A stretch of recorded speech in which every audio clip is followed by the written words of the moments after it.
ইনজুরিতে Messi, Argentina শিবিরে দুশ্চিন্তা বাড়ছে। হ্যাঁ দর্শক, বিস্তারিত জানুন পুরো ভিডিওতে। আগামীকাল সকালে লিগস কাপের ম্যাচে মেক্সিকান ক্লাব নেকাক্সার বিপক্ষে মাঠে নেমেছিল ইন্টার মায়ামি। ম্যাচের শুরু থেকেই ছিল উত্তেজনা ও প্রতিদ্বন্দ্বিতা, তবে সবচেয়ে বড় ধাক্কা আসে প্রথমার্ধের মাঝামাঝি সময়ে, যখন ইনজুরির শিকার হন লিওনেল মেসি। খেলার সময় ডান পায়ের ব্যথা অনুভব করে মাঠেই বসে পড়েন মেসি।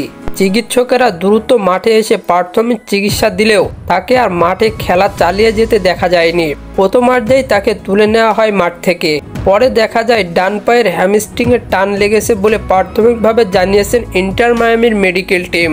মেসির এই ইনজুরি এখন আর্জেন্টিনা জাতীয় দলের জন্য বড় দুশ্চিন্তার কারণ হয়ে দাঁড়িয়েছে, কারণ আগামী মাসে বিশ্বকাপ বাছাই পর্বে ভেনেজুয়েলা ও ইকুয়েডরের বিপক্ষে গুরুত্বপূর্ণ ম্যাচ খেলবে আর্জেন্টিনা।